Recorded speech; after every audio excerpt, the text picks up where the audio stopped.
This is a different take on a bentwood ring.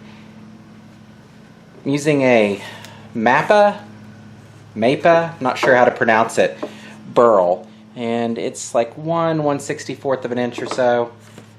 So let's go ahead and try this. I'm going to go with about 9 inches long, which puts it into the heart of this.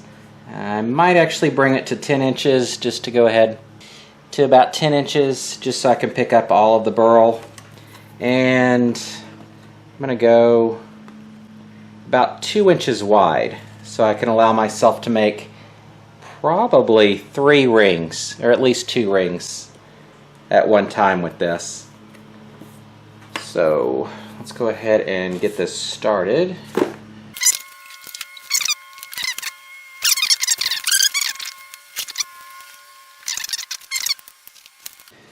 And as you can see, there's already some tearing on that part, but we'll see if this works.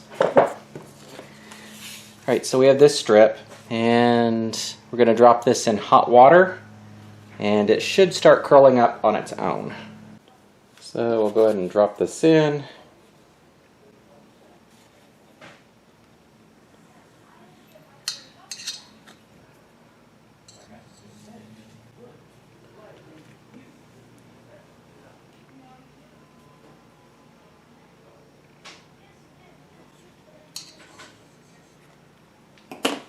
Alright, it's been sitting there for a bit. Now the top part should work.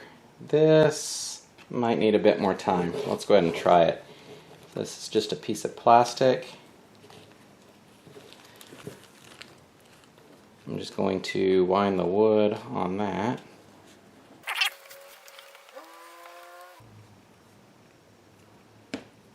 Alright, that's good.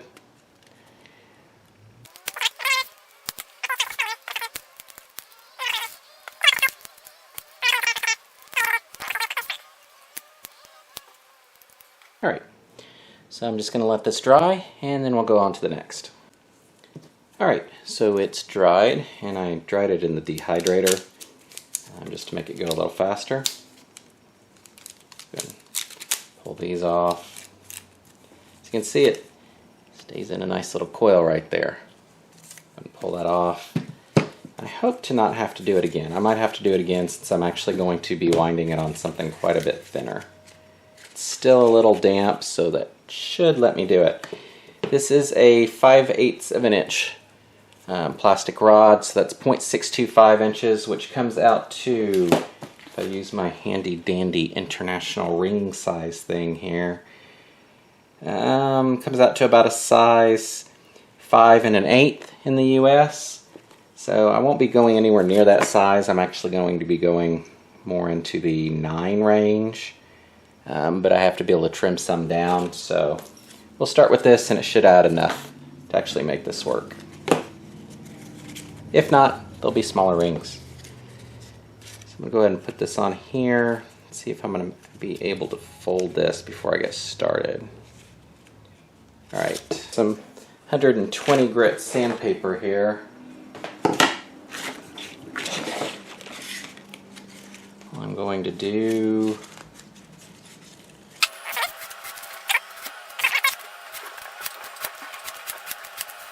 Actually, I forgot an important part here.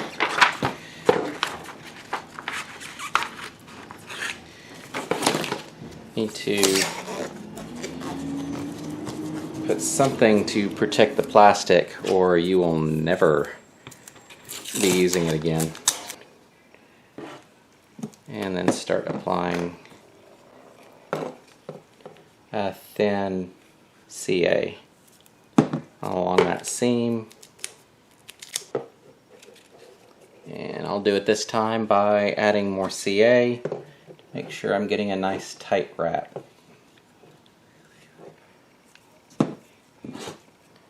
Holding it for a second each time and working my way around.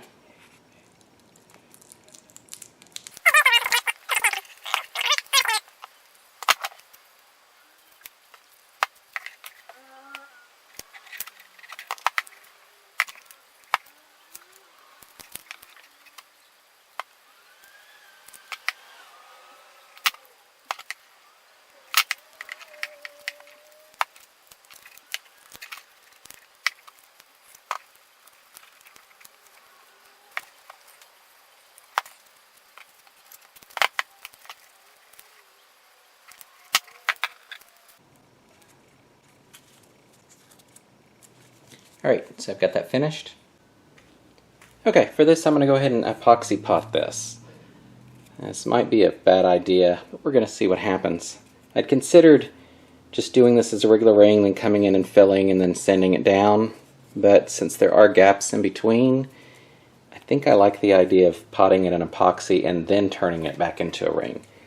So let's go ahead and try that. Made up this little tube. It's 1 inch inside the tube. These are 1 1/4 inch PVC, and it's just to give it a little structure. And I'm going to glue that with hot glue into the bottom of this cup.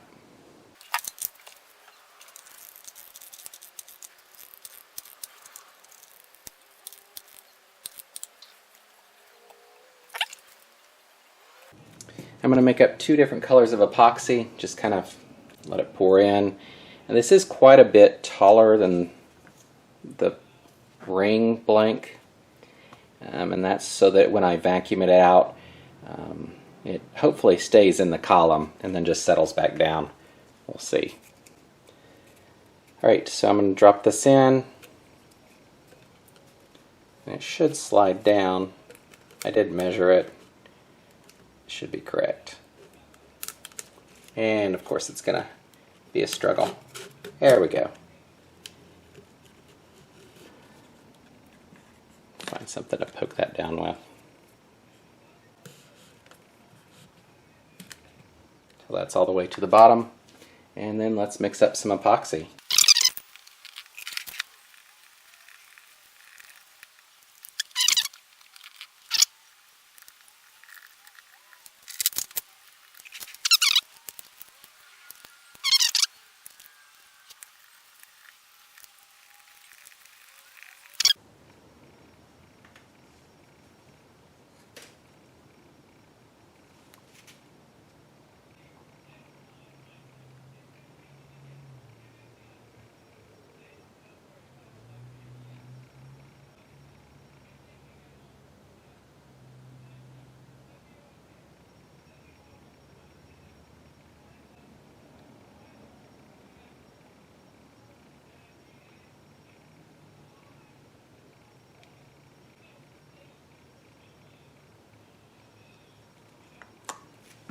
And I went ahead and filled the rest just because, I mean, I can make that into a couple of rings just out of resin if I need to. I'm going to go drop this in the vacuum chamber. Alright, I have no clue what happened here. I mean, well, I just set it in liquid epoxy. This is what came out of it. The epoxy actually goes to about here. The idea is to get rid of bubbles in the vacuum, but there's a giant bubble, giant bubble. It kept breathing the whole time. So, alright, let's go ahead and demold this and see what came of this. Okay, I can't get the final layer off, but that's okay for right now. I don't know if you can see, but all the voids, the whole reason for me doing this, I think are vacant. I mean, that's a vacant void there. All the epoxy got sucked out. Sorry about the background noise, air conditioner's on. So I broke these apart. This is the top part. I think what I'm going to do is go ahead and reform this. After 2 more tries of filling this with resin and vacuuming out the air and refilling it with resin, this is what I'm left with. So, really curious what this is going to look like.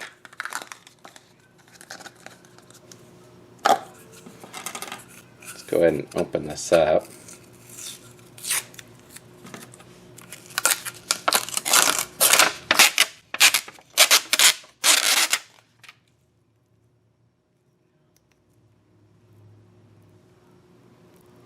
Alright, it looks like it filled almost everything. So this might actually work this time. This bit right here is just pure resin. Everything, that section about like that is where the wood is, and then you've got resin by itself at the bottom. I think there's a total of 3 different colors of blue, because each time I refilled and vacuumed it, I used a different color.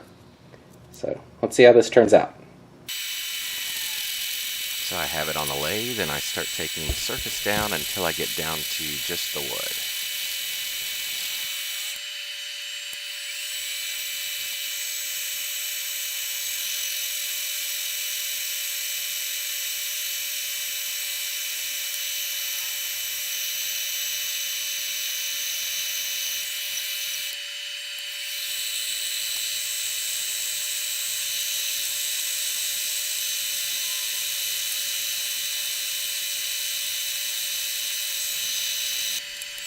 Once that's done, I use a centered drill and a couple of drill bits to get the hole up to 3/8 of an inch so that I can start working on the inside of the ring.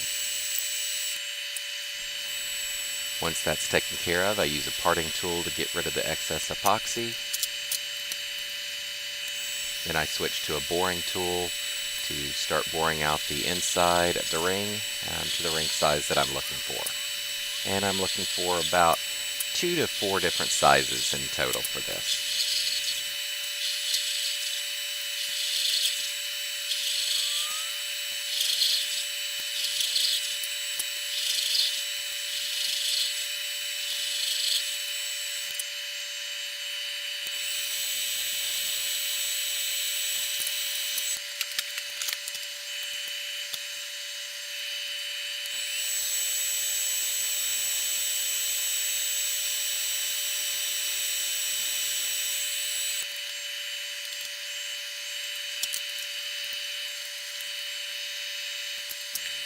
Once that's done, I use the parting tool to cut off 4 rings. 3 of them are roughly the same width and one is a little bit thinner because of the material I had left.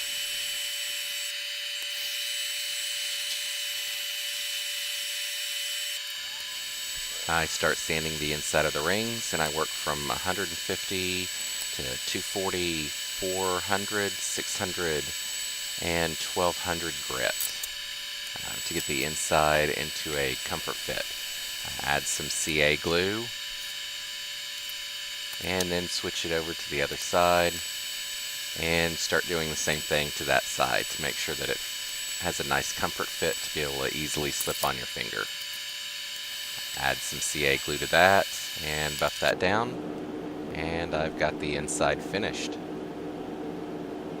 And I do the same thing for the other 3 rings. Then I start sanding down the outside of the ring. I'm doing the same steps, going from 150 or 180 grit, I'm not sure on this one, 240, 400, 600, and 1200 grit. Apply some CA glue anywhere from 3 to 4 times. And then I start working with wet micro mesh from 1500 grit to 12,000 grit to give it a nice polish. So I've taken it off, and we can take a look here and see the result. At 12,000 grit, it has a pretty good, nice glossy finish.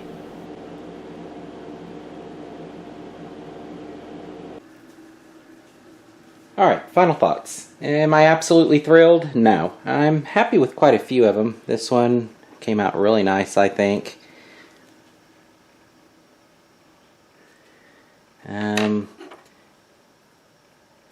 This one's not too bad. Doesn't have quite the depth that this one does, of course. This one seems pretty plain. And this one has a couple of holes that need to be filled still that I didn't catch. So overall, this one I really like. The concept seems to work. It took quite a bit more work than I thought it was going to, but I think I can take care of that the next time around. Until next time, thanks for watching.